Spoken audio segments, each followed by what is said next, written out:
शैतानी गणित में बिलबिलाती रूहें। उसी शैतान का एक बौद्धिक चेहरा हमें जख्म में दिखाई देता है। ये कहानी एक दंगा पीड़ित का बयान है, उस पूरे सभ्य समाज पर एक टिप्पणी है जो हर बार लगने वाले घाव से अपनी कमाई कर वातानुकूलित कमरों में चैन से सोता है।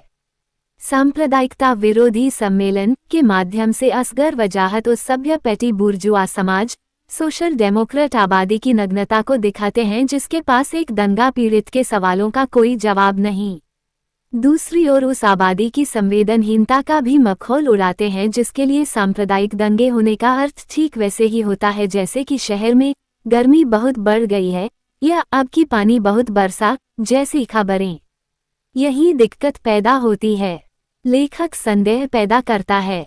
उसे उस शैतानी गुना गणित के सारे फलसफे पता हैं कि किस तरीके से हर दंगे के पहले सामाजिक आंदोलनकारियों और सांप्रदायिकता विरोधी कार्यकर्ताओं के पास कोई मुद्दा नहीं होता और हर दंगे के बाद उनके हाथ एक ऐसा मुद्दा हाथ लग जाता है जिससे वे बरसों अपनी रोटियां सेंकते रहते हैं।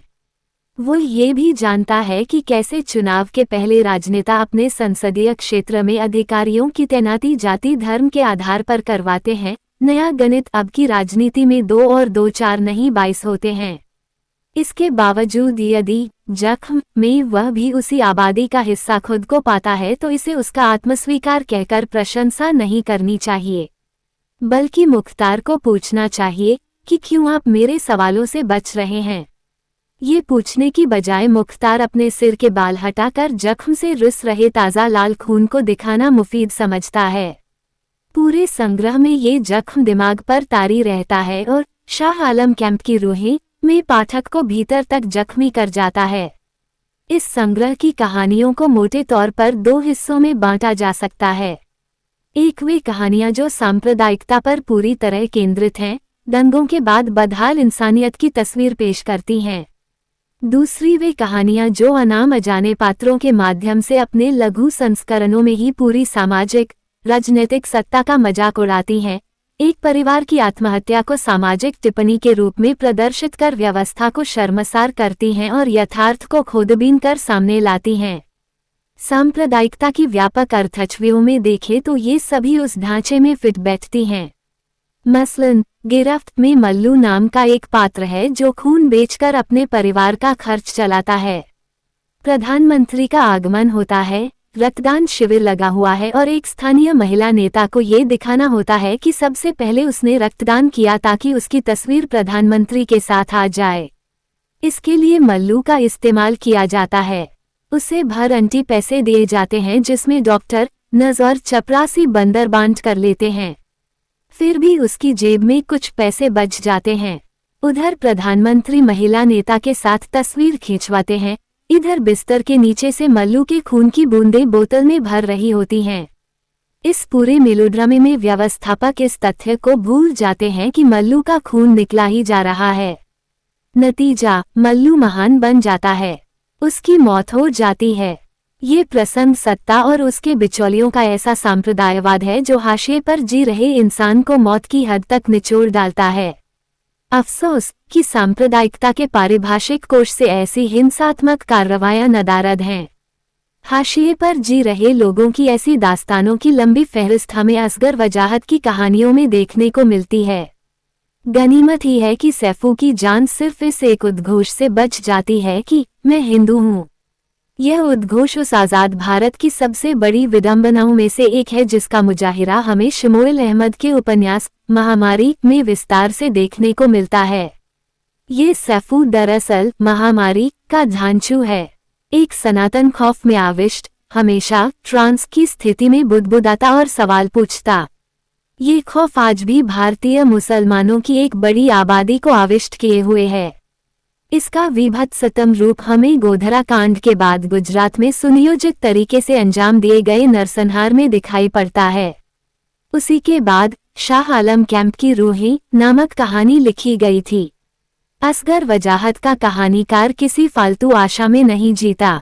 वह जानता है कि रोजी रोटी के साधन छिन जाने के बाद इंसान के पास मौत के सिवा कोई चारा नहीं होता।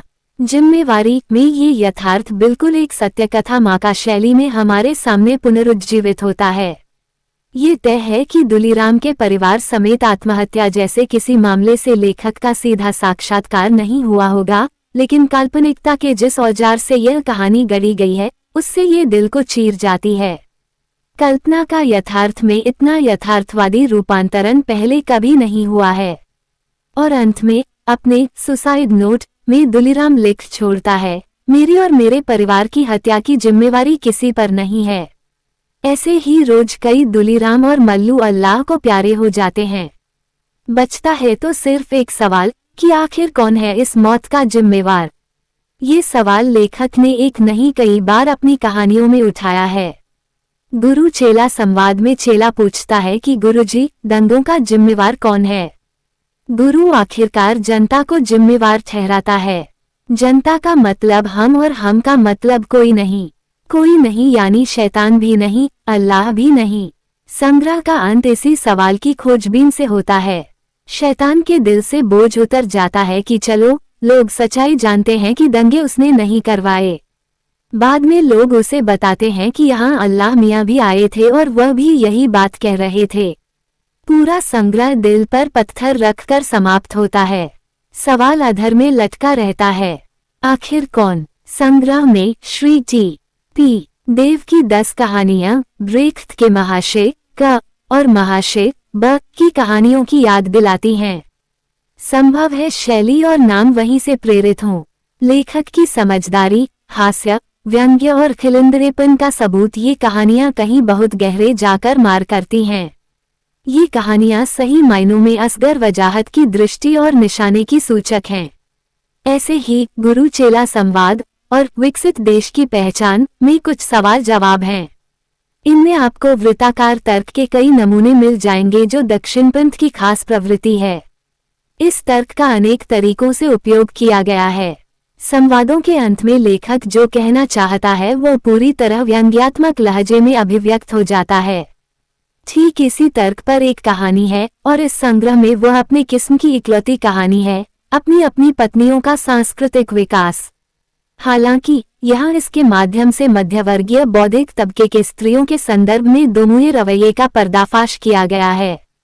एक पुरुष दूसरी स्त्री के सांस्कृतिक विकास में बाधाओं को बड़ी आसानी से लक्षित कर लेता है, लेकिन जब अपनी पत्नी की बात आती है तो वह सामंती ढांचे को तोड़ नहीं पाता। इस विषय पर कई कहानियां लिखी जा चुकी हैं, लेकिन असगर वजाहत की शैली और भाषा के कारण ये दिलचस्प बन पड़ी है। असगर वजाहत के इस चौथे कहानी संग्रह में उनके पिछले संग्रहों की तुलना में कथा भाषा ज्यादा परिपक्व, शैली मारक तथा अर्थ संकेत अधिक लयबद्ध हुए हैं। इन कहानियों को समझने की एक आवश्यक शर्त यह है कि वाक्यों और शब्दों में कहे गए यथार्थ के अतिरिक्त खाली जगहों में कैद खामोशियों को भी पढ़ने की कोशिश की जाए। अच्छी कविता की यही विशेषता होती है कि वो जितना कहती है उससे ज्यादा अनकहा रहा जाता है।